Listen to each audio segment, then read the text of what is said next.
మనందరికీ చిన్నప్పటినుంచి తెలిసిన కథ తోడేలు అని అరిచిన అబ్బాయి కథ. చాలా సింపుల్గా అనిపిస్తుంది కదా. కాని ఒక్క క్షణం ఆలోచించండి.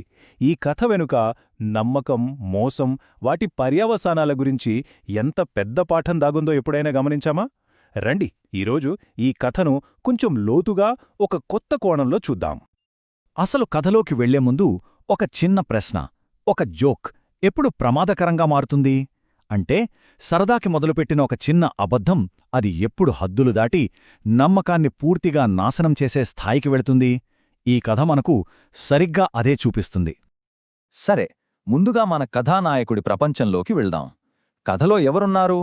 ఒక అబ్బాయి, అతని గొర్రెలు, ఇంకా వాటన్నిటికంటే ముఖ్యంగా అతన్ని పట్టి పీడిస్తున్న విసుగు. ఒక్కసారి ఆ అబ్బాయి పరిస్థితిని ఊహించుకోండి. తన యజమాని గొర్రెలను మేపుతున్నాడు. ఎక్కడ? ఒక చీకటి అడవి పక్కన. రోజూ అదే పని, అదే పచ్చికబయలు. ఎంత బోరింగ్గా ఉంటుంది చెప్పండి.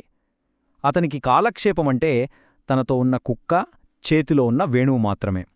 ఇంత ఏకాంతం, ఇంత విసుకున్నప్పుడు మెదడులో ఏదో ఒక చిలిపి ఆలోచన పుట్టుదా? అదే ఒక ప్రమాదకరమైన ఆలోచనకు దారితీసింది. ఆ విసుగుని ఎలాగైనా పోగొట్టుకోవాలి, ఏదైనా చెయ్యాలి. బస్ అప్పుడే అతనికొక ఆలోచన వచ్చింది. తన జీవితంలోకి కొంచెం ఉత్సాహాన్ని, కొంచెం వినోదాన్ని తెచ్చుకోవడానికి ఒక ప్లాన్ వేశాడు. సరే, ఆ ప్లాన్లో మొదటడుగు, అదే మొదటి తప్పుడు హెచ్చరిక చూద్దాం. ఆ అబ్బాయి తన మొదటి అబద్ధంతో ఏం చేశాడు? అంతే, ఆ 2 మాటలు ఆ కొండల మధ్య గట్టిగా వినిపించాయి.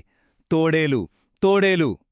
ఇది నిజంగా సహాయం కోసం చేసిన అరుపు కాదు, కేవలం వినోదం కోసం పన్నిన ఒక ప్లాన్. ఆ అరుపు విన్నదే తడువుగా ఊళ్ళోవాళ్లు చేస్తున్న పనులన్నీ వదిలేసి చేతికి దొరికింది పట్టుకుని ఆ పచ్చిక బయళ్లవైపు పరుగుపెట్టారు. చూడండి వాళ్ల స్పందన, వాళ్ల మధ్య ఉన్న నమ్మకానికి, ఒకరికొకరు సహాయం చేసుకోవాలనే తపనకు అదొక నిదర్శనం. కాని వాళ్ళక్కడికి వెళ్ళి చూస్తే ఏముంది? తోడేలు లేదు, గీడెలు లేదు. వాళ్లని చూసి పడిపడి నవ్వుతున్న ఆ అబ్బాయి తప్ప వాళ్ల ఆందోళనంతా అతని నవ్వుల కింద కొట్టుకుపోయింది. సరిగ్గా ఇక్కడే నమ్మకానికి మొదటి దెబ్బ తగిలింది. మరి ఒకసారి చేశాడు కదా, ఇక ఆగిపోయాడా? లేదు. ఆ జోకు అతనికి భలే తమాషాగా అనిపించింది. అందుకే మళ్ళీ అదే పని చేశాడు. కొన్ని రోజులు గడిచాయి. మళ్ళీ అదే బోరింగ్ లైఫ్, మళ్ళీ అదే విసుగు. అప్పుడు గుర్తొచ్చింది, ఆ రోజు ఎంత సరదాగా గడిచిందో. అంతే, మళ్ళీ అదే నాటకమాడాలని ఫిక్స్ అయ్యాడు. మళ్ళీ అదే కేక, అదే అబద్ధం, తోడేలు, తోడేలు. కాని ఈసారి ఈ మాటలు వాళ్ల నమ్మకాన్ని ఇంకాస్త లోతుగా గాయపరిచాయి. పాపం, ఊరి జనం మళ్లీ పరిగెత్తుకుంటూ వచ్చారు. కాని వాళ్లకి ఎదురైంది ఏంటి? మళ్ళీ అదే నవ్వు, అదే అవమానం. ఈసారి మాత్రం వాళ్ల ముఖాల్లో ఆందోళన లేదు. దాని బదులు కోపం, నిరాశ స్పష్టంగా కనిపిస్తున్నాయి. ఇక నమ్మకమనేది దాదాపుగా పోయినట్టే. ఇప్పటిదాకా ఆడింది ఆట, ఇప్పుడు మొదలవ్వబోతోంది అసలు కథ.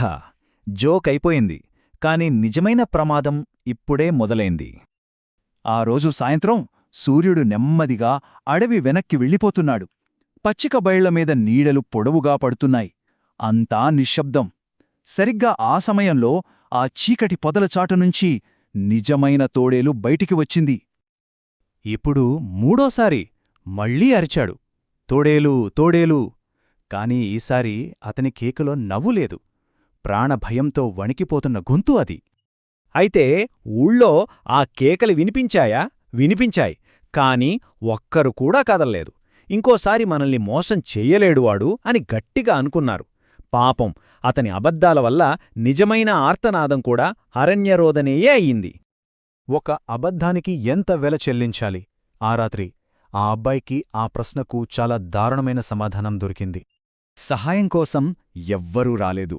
ఇక అంతే, తోడేలు ఆ గొర్రెల మందమీద పడింది. అతని కేకలు గాలిలో కలిసిపోయాయి, కాని ఒక్కరి మనసును కూడా కదిలించలేకపోయాయి. అతను సరదాకి ఆడిన ఆ చిన్న నాటకం వల్ల జరిగిన నష్టం ఏంటి? చాలా గొర్రెలు ప్రాణాలు కోల్పోయాయి. అతని అబద్ధాలకు అతను చెల్లించుకున్న వెల అది. సో చివరిగా ఈ కథ మనకు చెప్పే నీతి ఏంటి? చాలా సింపుల్. మీరు పదే పదే అబద్ధాలు చెప్తూ ఉంటే చివరకు నిజం చెప్పినా ఎవరూ నమ్మరు. ఒకసారి నమ్మకం పోయిందంటే దాన్ని మళ్ళీ సంపాదించడం దాదాపు అసాధ్యం. ఈ కథ విన్నాక మన ముందు ఒక ప్రశ్న మిగిలిపోతుంది. ఒక చిన్న చిలిపి పనికి, అంటే ఒక ప్రాంక్కి, తిరిగి సరిదిద్దలేని ఒక నమ్మక ద్రోహానికి మధ్య గీత ఎక్కడుంటుంది? ఆ సన్నని గీతను మనం ఎప్పుడు దాటేస్తున్నామో తెలుసుకోవాలి. బహుశా అదే ఈ కథ మనకిచ్చే అసలైన హెచ్చరిక.